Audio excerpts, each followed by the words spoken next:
All right. Hi, welcome everyone. Welcome to Indigenous Voting 101.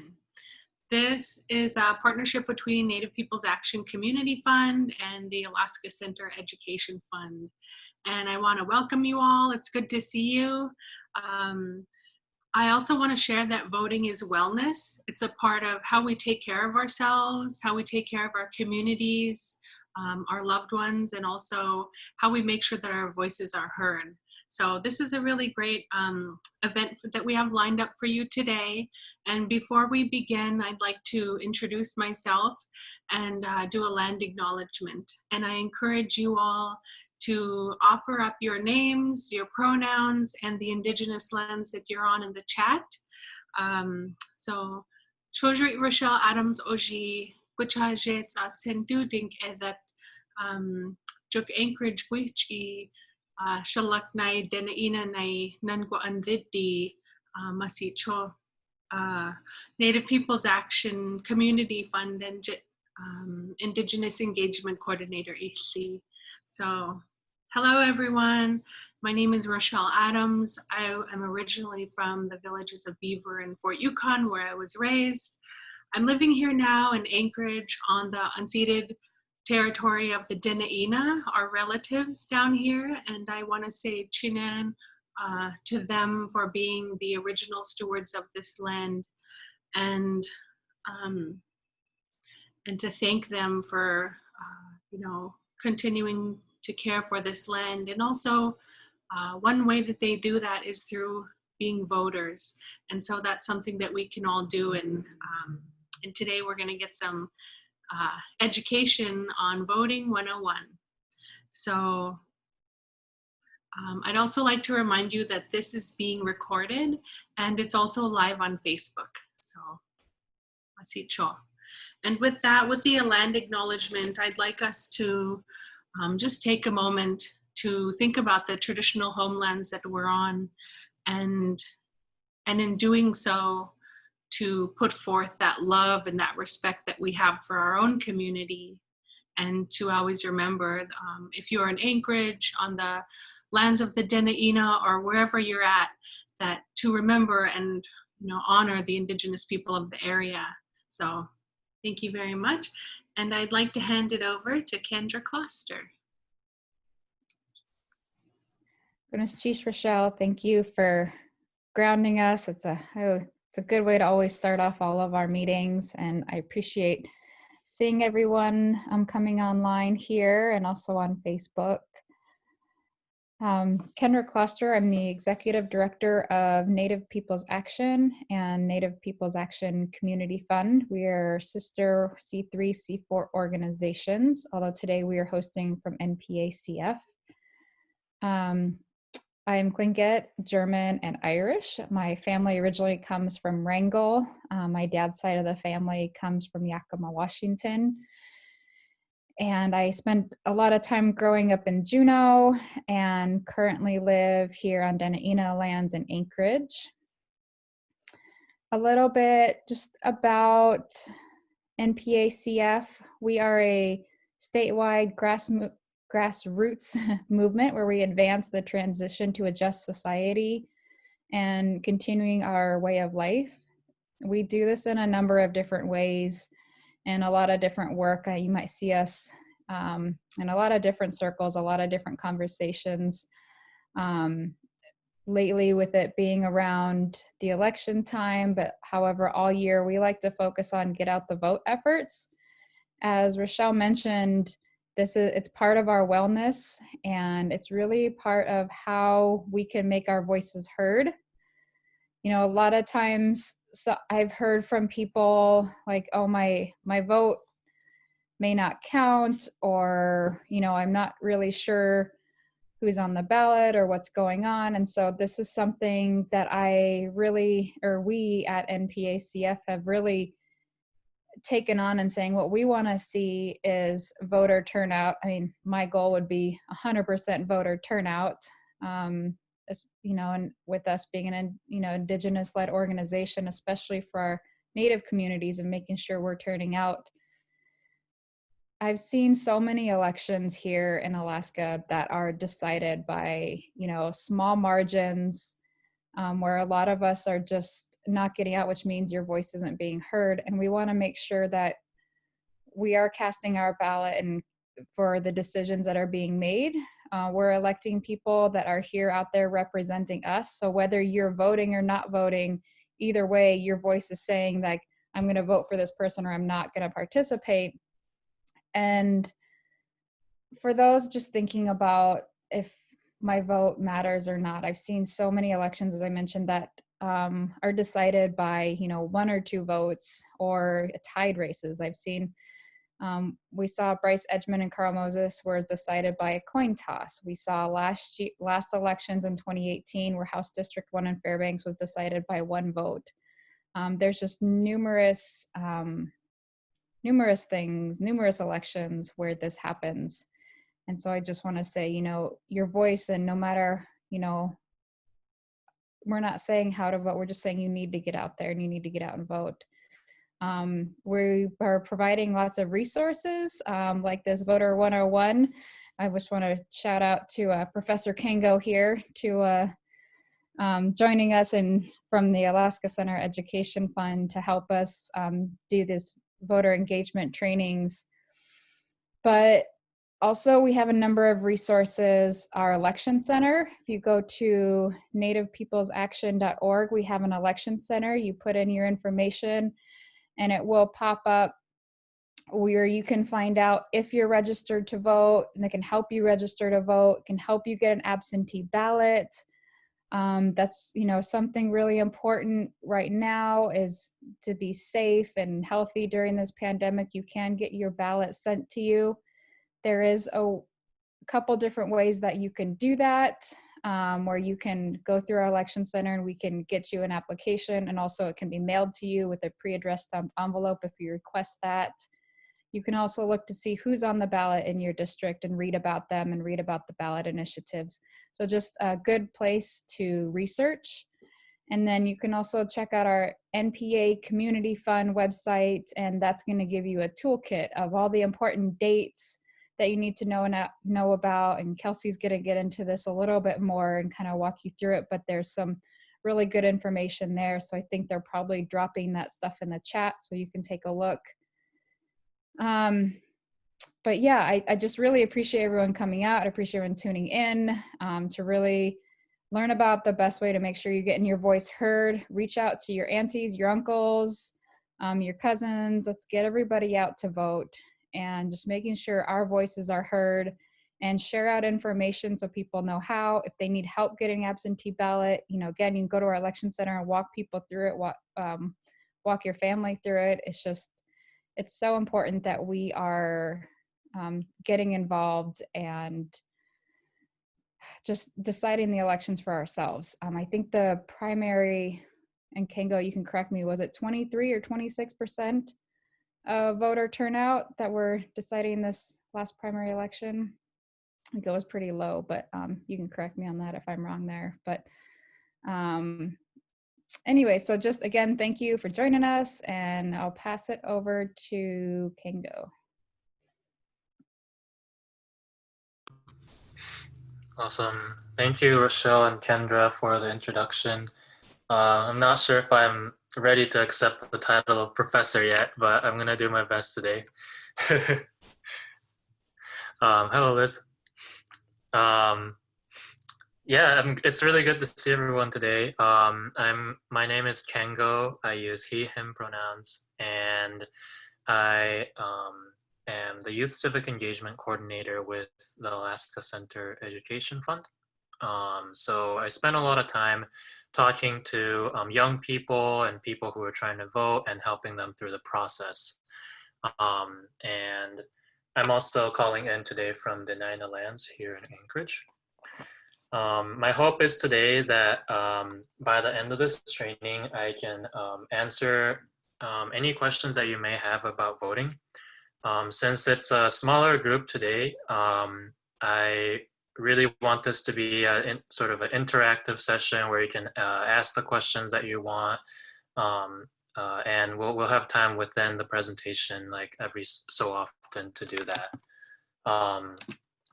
But I just want to thank again Kelsey and Kendra and Rochelle from Native People's Action for having me.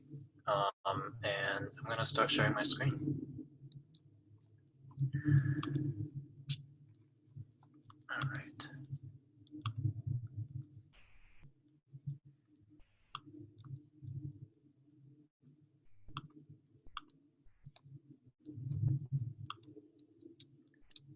Okay.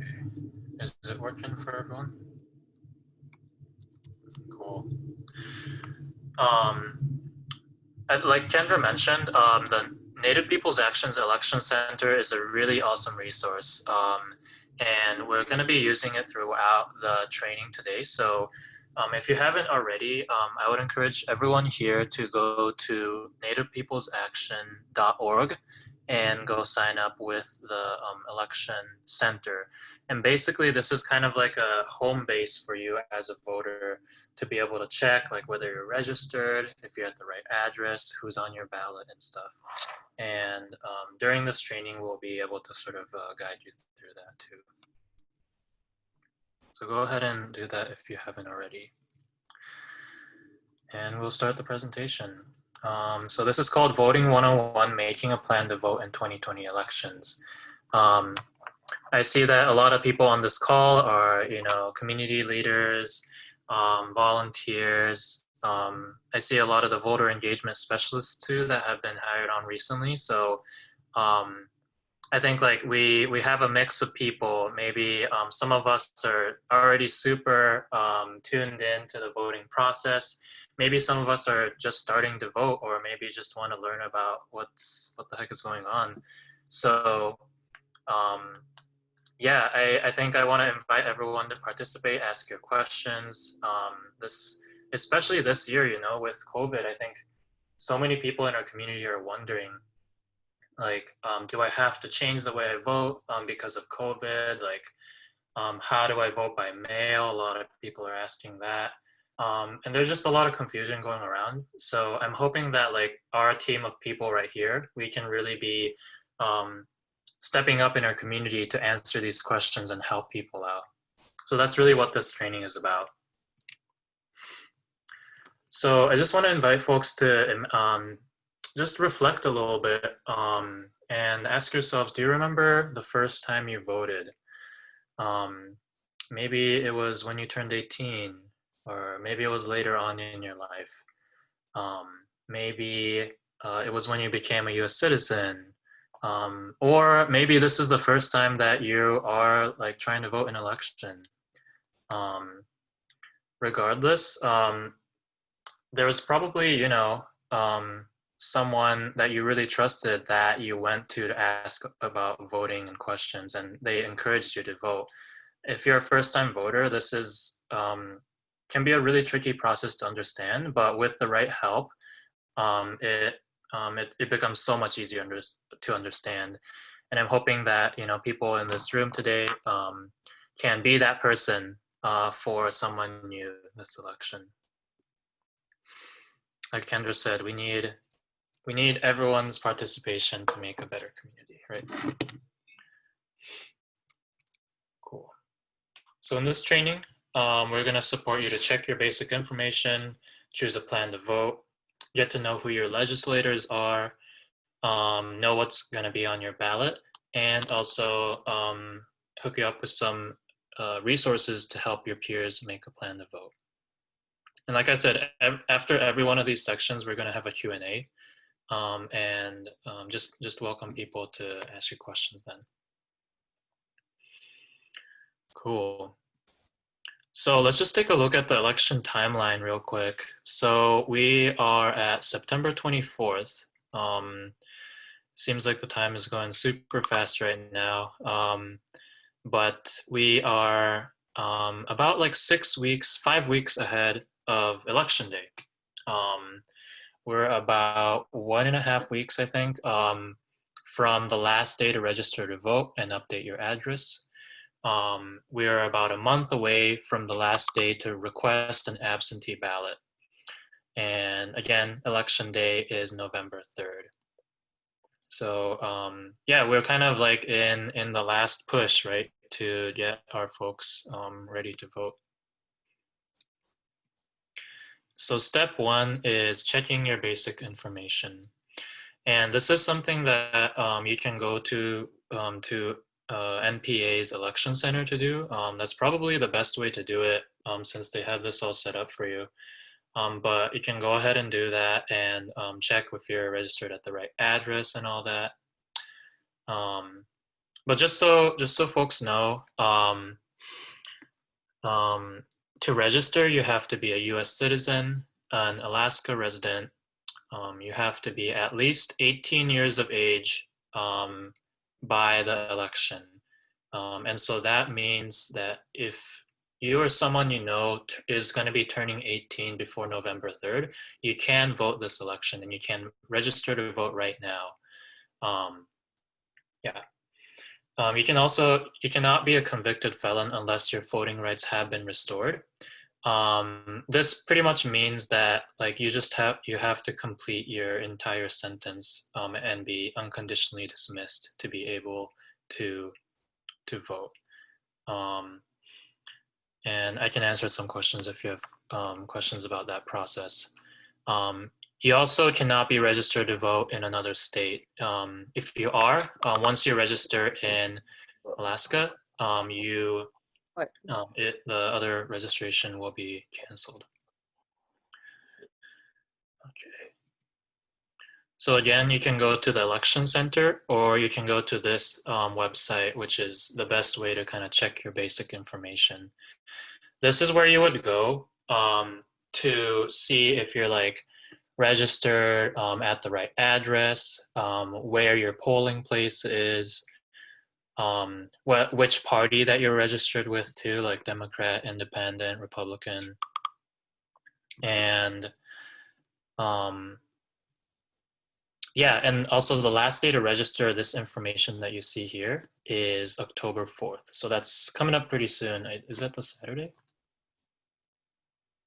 Yeah, maybe someone can check the calendar for me. Next Sunday. Next Sunday, right on. One thing I will mention is that in Alaska, if you receive the permanent fund dividend, you're automatically registered to vote. And so if someone asks you, like, if you ask someone and they're like, oh, I'm not registered, I would try to check for them anyway on this website, because a lot of the times they are registered, they just don't know. And the important thing though is that maybe like someone lives at a different address than where they like registered for the PFD, and so it's still important to check the address. I'm going to pause if folks have any questions about checking your basic information. And feel free to unmute, or if you type in the chat, maybe if someone could read them off for me, that would be the best. Hey, Kengo, I see a question here from Kendra. She said, Kengo, I think it would be great to get more details on how to get your voting rights restored if you have a felony on your record. I've had this question come up a few times. Yes, totally. So I actually called the Division of Elections about this because I was confused too. And basically, like I said, your voting rights are like they're taken away when you're convicted of a felony. And they can only be restored after you complete your entire sentence. So like if it like, you know, incarceration, probation, parole, right? And usually like your parole officer will send you like information when you can reapply to become a voter. But the way I understand it, you do have to like re-register and also prove that you are you've been unconditionally dismissed from your sentence. But I think the important part is like after you complete your sentence, you do have to like re-register as a voter, and maybe not a lot of people know that they have to do that, or that they can.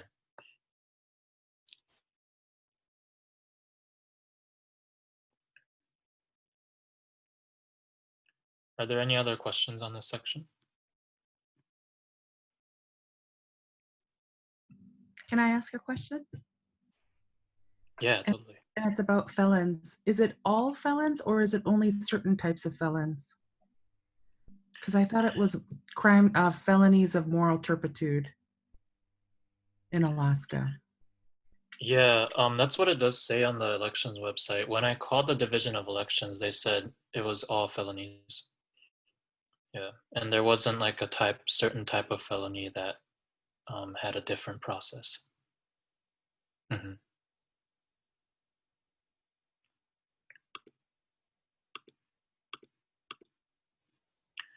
Cool. Well, I'm going to move on to the next section.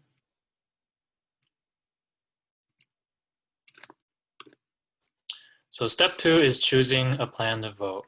I think this one is especially important this year because people are throwing out there like a lot of different ways to vote, and I think it might be hard to sort of pick one that's right for you.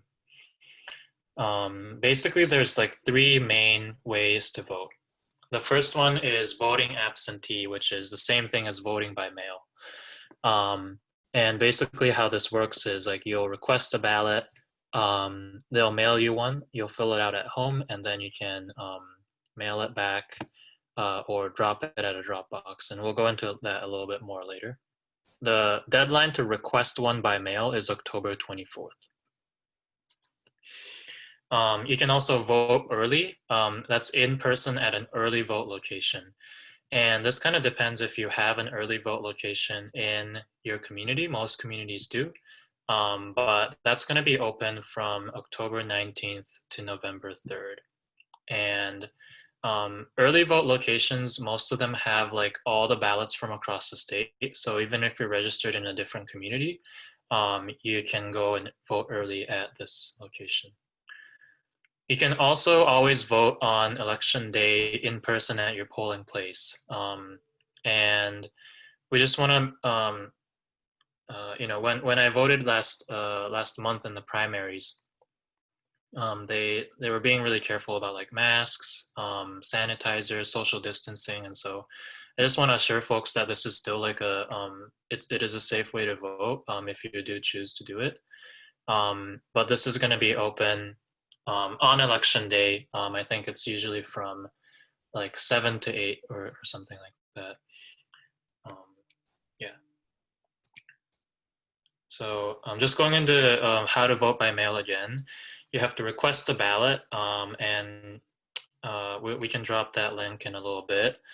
Actually, you can do it from the election center, which is the best way to do it. You'll fill out your ballot, and then you can return your ballot. You can either mail it back with one forever stamp, or you can drop it off at a polling place or a ballot drop box. And I think, you can find out where those are like when they mail you the ballot too.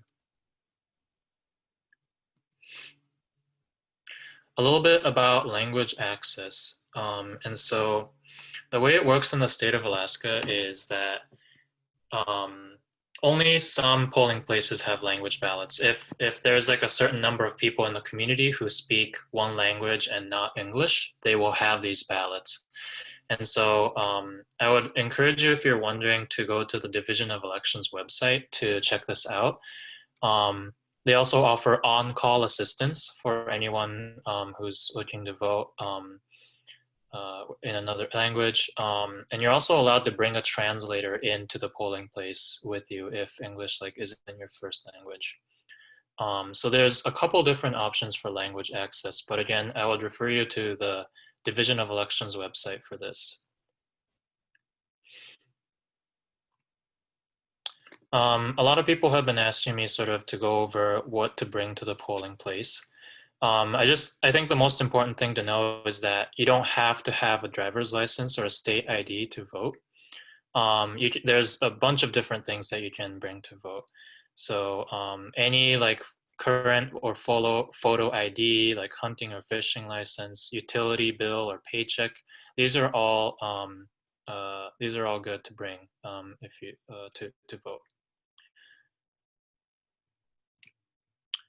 again, this is probably like maybe the most important link of the election is this is how you apply to get a mail ballot. And so if maybe folks can put this link in the chat.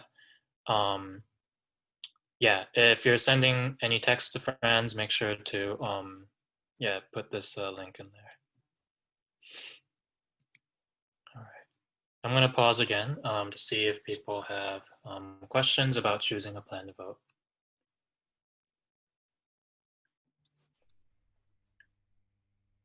Hey, Kengo, this is Kendra. I want to jump in a little bit about, maybe you want to talk about question ballots, because if you go, if your address isn't the same, maybe you go to a polling location that they don't have you on file, that you're not to be turned away from voting, but what they might do is ask you to vote on a question ballot.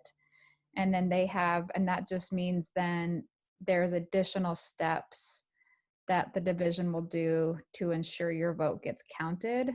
And maybe you might want to add a little bit more onto that, but I just wanted to let people know that that's something that could happen if say one of the examples I could think of is if your address wasn't the same. So if you moved and your polling location was different, you might not be on the list that they have. So yeah, that's when they would ask you to vote a question ballot. Yeah, that's exactly right. And like Kendra said, that doesn't mean that like your vote isn't going to be counted. It's just they have to do some extra steps to verify.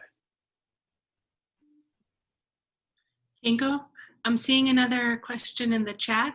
Sure. We have from Melvin, and he's asking, would a tribal ID work as a form of identification? Hey, Melvin. Thanks for that question.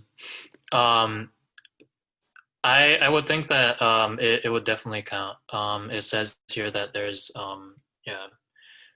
any current like photo ID should work.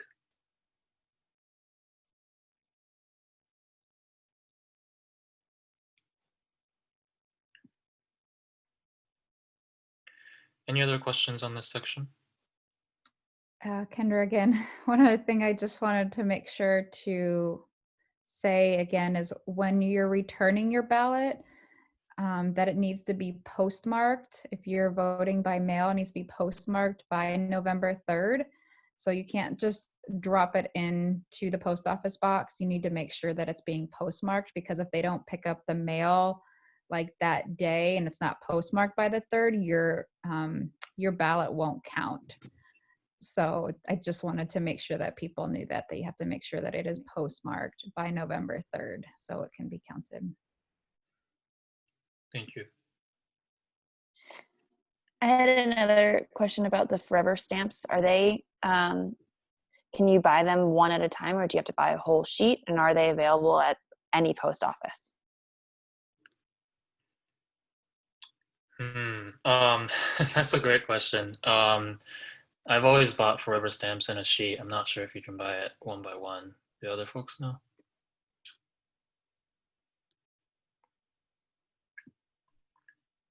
I don't know if you can buy them individually. I've always bought them in sheets. Another place that I've seen them sell stamps like individually is at specific like card shops. Like sometimes they'll have little baskets where you can buy just one stamp, but I know that's very like urban centric. I know a lot of our villages and, you know, tribal communities off the road system don't have card shops.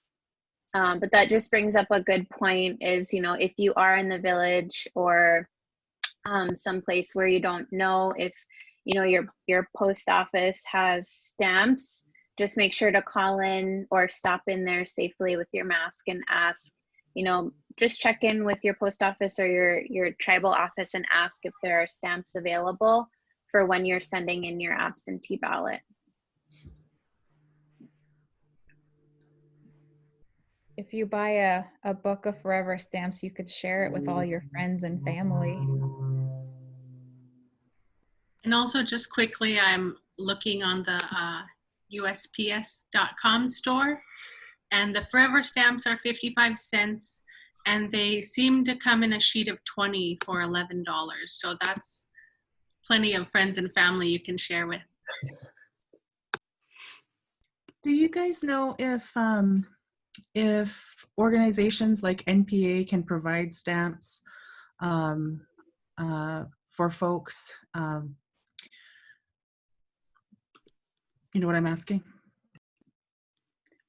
Yeah, for sure. One of the things that we're trying to do with NPACF is reach out to communities to ask what they might need. And one of those things would be stamps. So if there's someone that needs stamps, or you just want to make sure that they're available in your community, feel free to give us a call or send us a note, and I'd be happy to stick some in the mail. So maybe tribal offices can host them, or anywhere else, other nonprofits that we could send them to within your community to make sure people have access to stamps. That is definitely something that we do. And again, for the mail ballots, mailing them isn't the only way to return it, right? So you can go to your polling place or an early vote location, drop it off, or there's also like ballot drop boxes in some places that you can find to drop them off.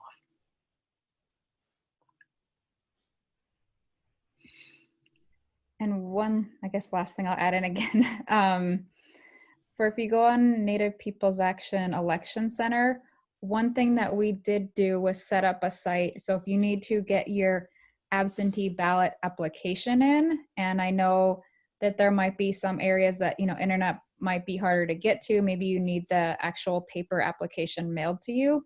If you do it through our election center, we'll send you the absentee ballot application with a pre-stamped envelope. So we do take that one step out. So if you were to request the application from Division of Elections, I don't believe that they include a pre-stamped addressed envelope, but we will if you do it through our election center. And that's just for the ballot application. But I just want to know that that's another option if you're needing that to get it mailed directly to you, that paper application. And then you can also do it online as well. But I know online that you need a driver's license to do it through that method. I see another question here in the chat from Robin. And they're asking, if I'm in another state, can I drop my Alaska ballot into another state's drop-in ballot box? Does anyone have an answer for that? So like you're an Alaska resident, but you're gonna be voting absentee from another state, is that right? I think it might be if they, okay, yeah, that's right. No, you cannot drop it into another state's drop box. I think like if you're living outside of Alaska, you're gonna have to mail it in.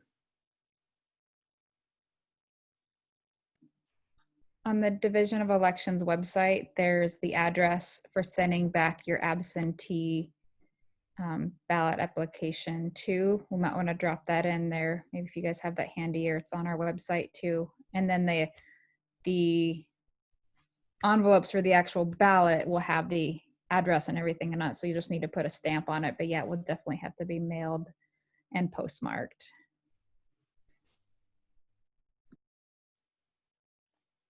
Cool. I'm gonna move on to the next section if that's all right. Cool. Thanks for all the great questions. All right. So step 3 is getting to know your legislators. And just a refresher, or for people who might not know yet, when I say legislators, these are people that we as Alaskans like elect into office, and their job is to represent us and, you know, make bills. And so for the state of Alaska, you know, these are folks that represent us in our district. And these are the folks who go down to Juneau and make like laws that apply to the state of Alaska. in a very basic explanation. I think the best way for you to check like who your representatives are is to go to this website, which is the Alaska Legislature website. And I think you might be able to do this through the election center too. But if you scroll down to the bottom, you'll find this little box that says who represents me. And if you type your full address there, you'll find out your state house representative and your state senator. And it'll also tell you which district you live in as well. And let me just show you sort of what comes up when I type my address in. So I live in House District 19, and you can see my little house emoji there. And because I live in House District 19, my representative is Representative Guarantar. Right next to me is House District 20. Their representative is Representative Zach Fields. And each Senate district is made up of 2 House districts. And so everyone from District 19 and 20 is represented by Senator Tom Begich. And again, these are the folks who go down to Juneau and represent us and make laws for the state of Alaska. Yeah, hope that makes sense for folks. On the next level, are you everybody in Alaska, no matter where you live, are represented by these 3 people in the United States Congress. These are the people who go down to Washington, D.C. to represent Alaska and to make laws and stuff for the entire United States. And so you probably heard these names before: Senator Lisa Murkowski, Senator Dan Sullivan, and Representative Don Young. You will see Senator Dan Sullivan and Representative Don Young on your ballot this year, but Lisa Murkowski isn't up for election until 2022, so a couple more years.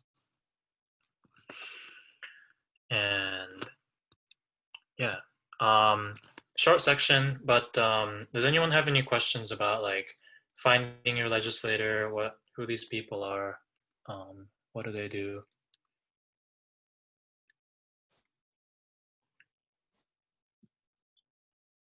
I see a question here in the chat from Lisa.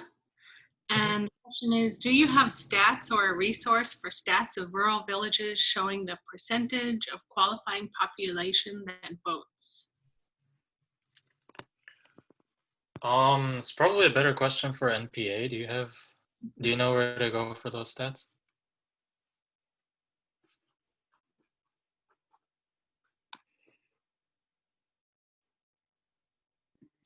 Sorry, I'm rereading the question right now.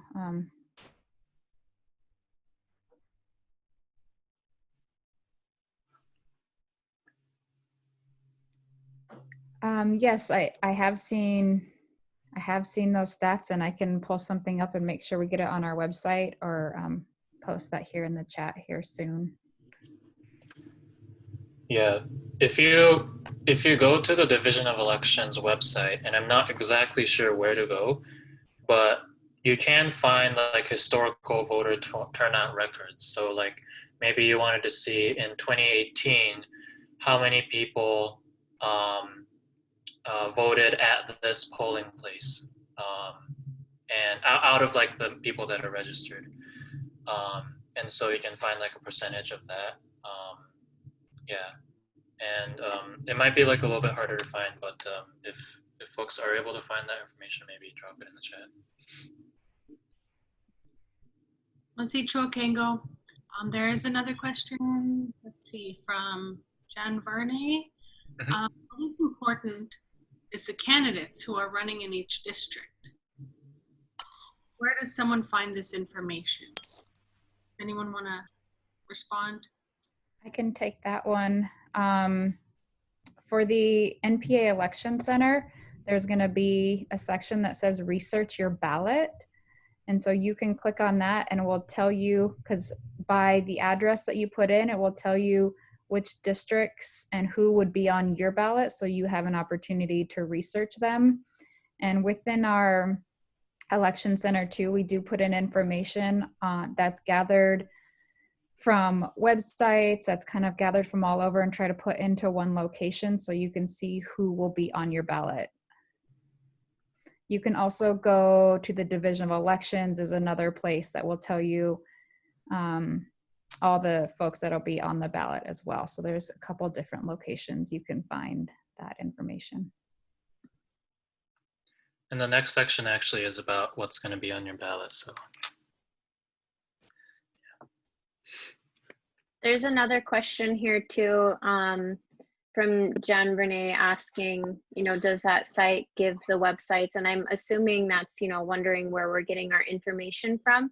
So our election center on NPA's website is based off of the official information that will be, or that is released by the Division of Elections. So all of the information that's on the NPA election center is official elections information. mm-hmm.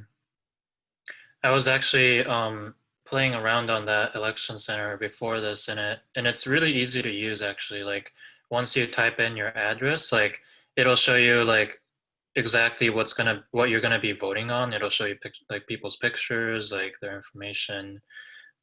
So I super recommend that.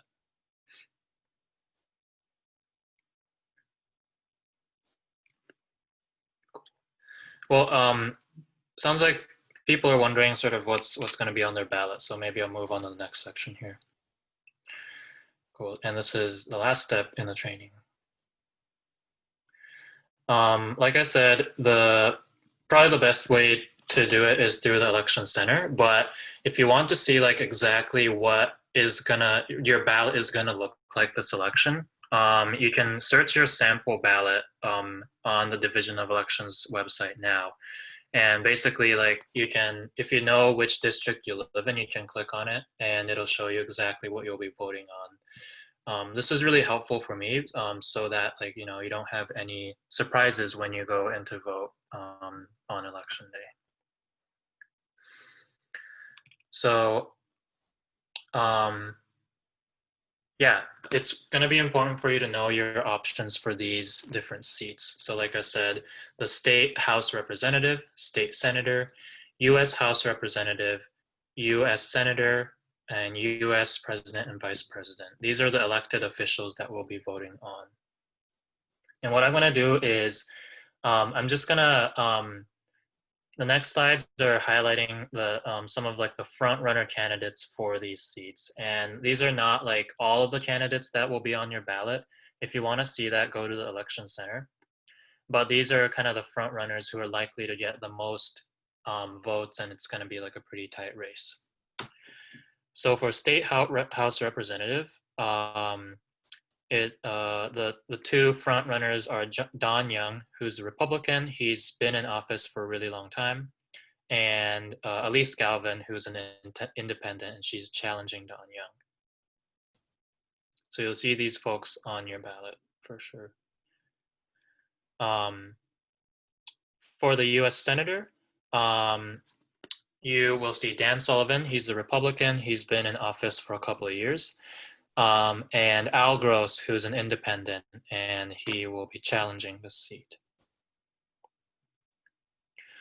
And of course, you probably know like the U.S. President and Vice President frontrunners, Donald Trump and Mike Pence from the Republican Party, and Joe Biden and Kamala Harris, who are running as Democrats. And what I just showed you is like everyone in Alaska will see these people on your ballot.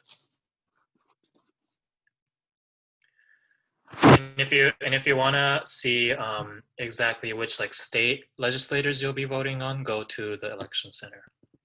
Can I ask a question? Yes. In Alaska, is it true that you can show up day of the elections not having registered in order to vote in the presidential election only?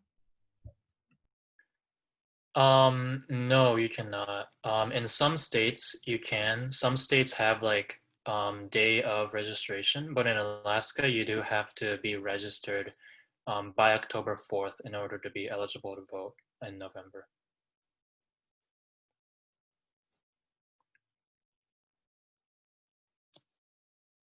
And I know that that information is confusing because it's really different from state to state, you know, like when to register, how to register, who's eligible and stuff like that.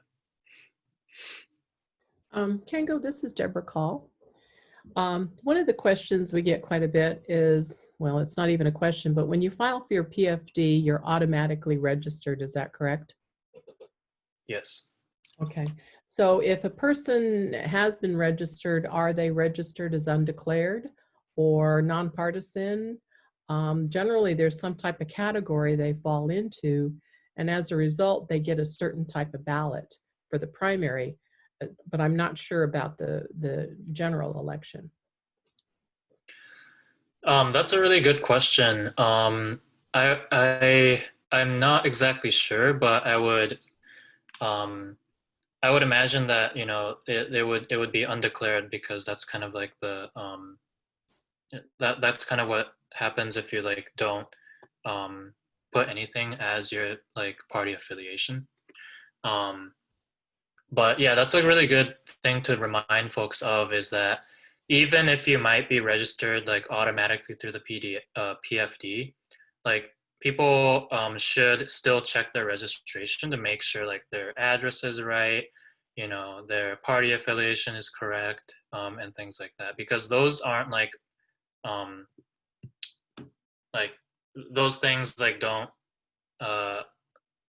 you'll have to like manually, you know, update that information.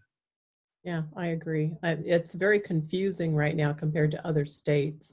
And in many cases, you just don't know what kind of ballot you're going to get. But I'm assuming you get it with all the parties, all the people, and you really have like a carte blanche, you know, review of all the candidates to make a choice of. So in a way, that's a good thing.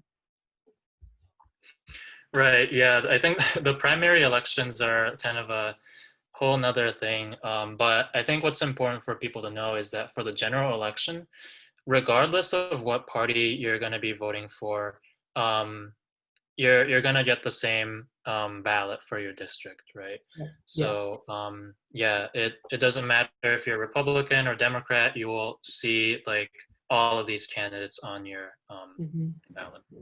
And you can cross parties if you want and vote what you want. So Yes. in the general, it doesn't make any difference, but the primary, it's a little bit more specific.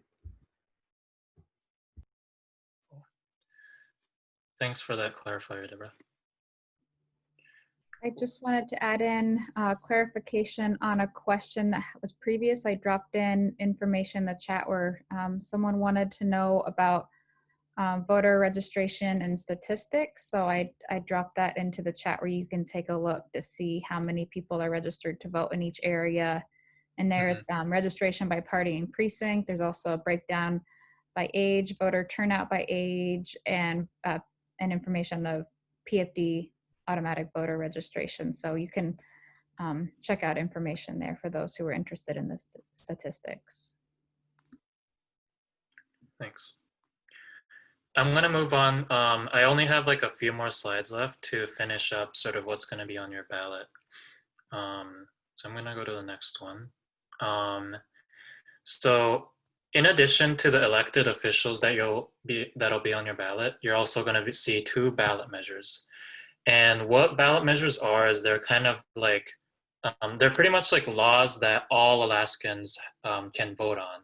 And so if ballot measure 1 gets a majority of votes this election, after 90 days after the election, this actually becomes law. And so it's a chance for Alaskans to kind of directly have a voice in issues that affect our state. There's going to be 2 ballot measures on your ballot this November. Ballot measure 1 is about oil taxes, and ballot measure 2 is about how we do our elections. I won't go into sort of like exactly what these ballot measures are going to do, because I think it's better for you to like read through it yourself and do your own research. But these are going to be simple yes or no questions. So like ballot measure 1, do we want it or not? Ballot measure 2, do we want it or not? And you're probably seeing, you know, all the yard signs and the ads and stuff and everything that are like vote yes on 1 or vote no on 2. Like this is what they're talking about. I'd be happy to answer some questions about that later. The last thing that you'll see on your ballot is the judges. And so in every general election, Alaskans get a chance to vote on judges, and we get to vote like whether to retain them for another term or not. And so these people are appointed, you know, but we as voters get to choose like if they get to remain like to be a judge or not. And so again, you can go to the election center and you can see who's going to be on your ballot. That's probably the easiest way. If you want to see more information about each of the judges, you can go to Alaska Judicial Council's website, and you can kind of see this council's like performance evaluation and things like that. And again, this is going to also be another simple yes or no question. Do we vote to retain this judge or not? And that's it for my section on what's going to be on your ballot. Folks have any more questions about what I just covered?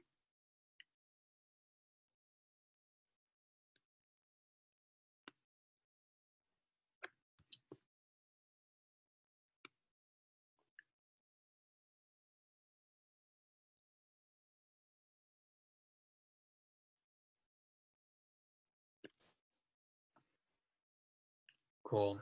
Maybe people are typing right now. I'm going to go and sort of talk a little bit about sort of some of the voter resources that you can use to maybe share with your friends or help you make a plan to vote as well. Yeah, and the first one is, of course, Native People's Action's Get Out the Native Vote Toolkit. Maybe Kelsey, do you want to say a little bit about what's in this toolkit? Yeah, sorry, I just took a bite of a snack. We released a toolkit, which is like a super awesome, comprehensive resource for everyone across the state, whether you are a community member who wants to help more people get out to vote, or you are a business that wants to help get out the vote. Inside the toolkit, which you'll find on NPA Community Fund's website, I dropped the link in here a little bit ago, but the toolkit has a bunch of information on getting out the Native vote, hashtags that are used commonly, key dates for the general election. There's some direct action links that you can, if you want to post those on your social media or even learn more about them yourself, you can feel free to use those. We've got a lot of information about absentee ballot voting and a bunch of live links there as well, and an overview on how to vote by absentee or vote by mail.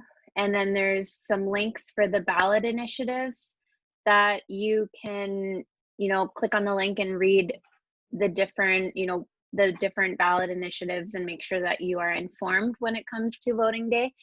And then we also have a section in there for community resources. And this is where we're highlighting, other organizations that are doing Get Out the Native Vote or Get Out the Vote work. And some of them might have their own toolkits that you can have access to as well. And then if you are really wanting to be a voter champion and help folks get to the polls this year, I also broke it down to harmonize messaging by week. So for example, the deadline to register to vote is October 4th. And so the week before, we really want to help people understand where they're able to register to vote, how they're able to register to vote, and provide people with resources to those. And so I broke it down by week. There are sample social media posts that you can literally copy and paste into your own social media, or if you're an organization that, again, wants to help get out the Native vote, but you don't necessarily have the time to put together an entire communications plan. It's super simple, copy and paste it. You can personalize it to your own tone of voice for yourself or your business. And then we also have sample email messages that you can use for your outreach. And I also included VHF announcements. So if you're, in the village and one of the ways that your community members communicate with each other is through VHF, like you can pull up the Get Out the Native Vote toolkit right in front of you, and then you can make the announcement on your VHF.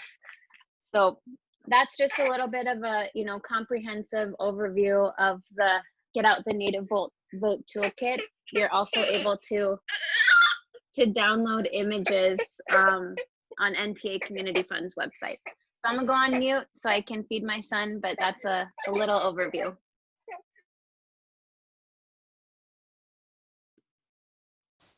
Thanks so much, Kelsey. Yeah, there's a lot of good stuff in this toolkit. It's a really great resource.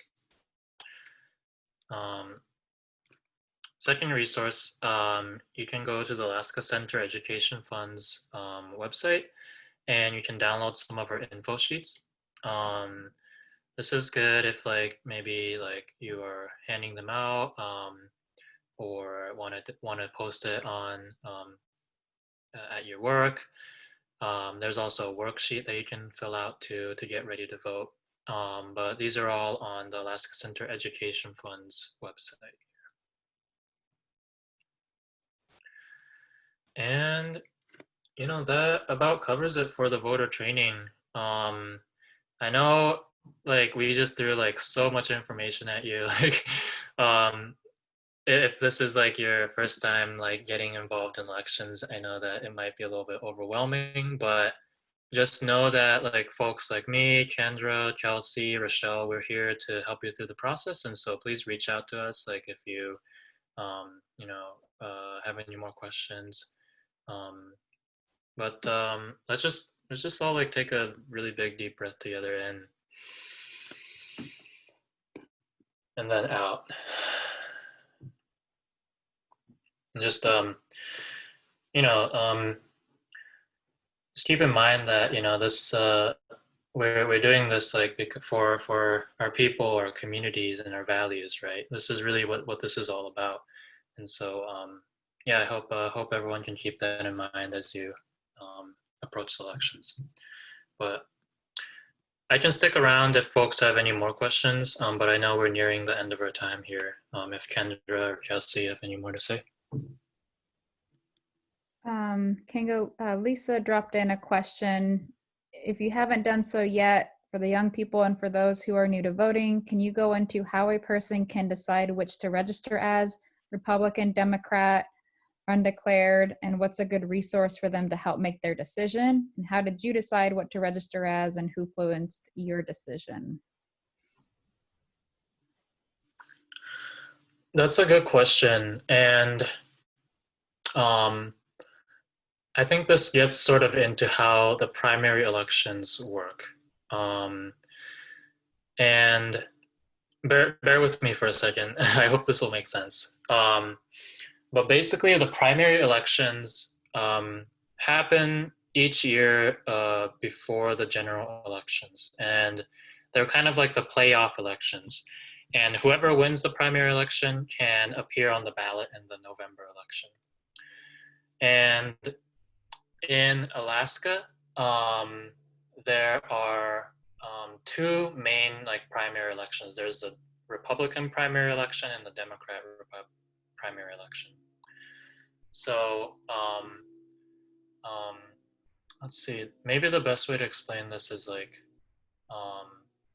if I was a Republican running for office in my district, I would first have to enter the primary election and, kind of gain the support of Republican voters in order to win and to run in the general election. For the Republican election, primary election, you have to be registered as a Republican or undeclared or nonpartisan in order to vote in that. For the Democratic primary elections, you can be registered as any party to vote in it. And so it kind of as a young person trying to choose if you're trying to register as a Democrat or a Republican, I think I would say is do you want to vote in the primary elections and sort of have a voice in your party? So that's kind of how I would approach it. In Alaska, though, if you're registered as undeclared or nonpartisan, you can vote in either party's elections. And so if people aren't sure, it's still okay because you can still vote in those elections. But it kind of just depends on do you identify with that party? Do you want to contribute to that party's mission or not? I'm not it's not the best clearest answer, but I think that's how I would approach it. In addition to that, I think just, before, while you're registering to vote, is you can go to each website if you want to know more about the Republican Party or the Democrat Party, and just do your research ahead of time and know what they're about. And that might help make your decision. Or, if you don't want to register for a party at all, you can go for undeclared or nonpartisan. So there's just, and there's some other parties below, other parties that are not, the kind of top two that we talk about as well. So I think just you can look on the website, look at the voter registration information, and kind of do your research there before you want to fill out all your information. And then one other thing I wanted to add on to that, Kengo, was we have people that run as an independent. So you may not have seen an independent on your primary ballot, but you'll see them on the general. So one of the things that you can do is just make sure to pull up that sample ballot to see who's going to be on your ballot, because there's a process for independents to run where they can collect signatures and then get onto the general election ballot. But that information can be found on the Division of Elections website, and you can also find it again on the Election Center for NPA.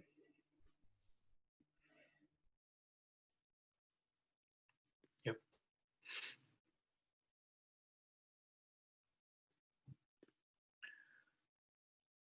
Any more questions?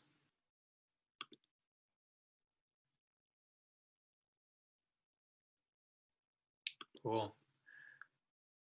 Well, I hope this information was helpful for you, especially if you're trying to help your community, friends vote. Yeah, we're here to help you, and so definitely reach out if you want more help. But yeah, thanks again for having us. Thank you, Kengo, for going through this with us. We appreciate it. And if anyone has additional questions, you can find us on our websites for the Alaska Center Education Fund or Native Peoples Action Community Fund. Send us an email. Use the information that we have on our websites. We try to put this together for everyone across Alaska to use. We just feel it's so important that people are using their voice and getting out to vote. And if there's anything that you feel like your community needs, or, we talked about stamps, maybe voter applications to be printed and sent. I think that's another thing you can reach out to us for requests. We're just here to try to be helpful. So Gunas Chish Hawa, appreciate it. Thanks for everyone tuning in and for Kengo to come on with us today. Thanks all. Good luck on everything.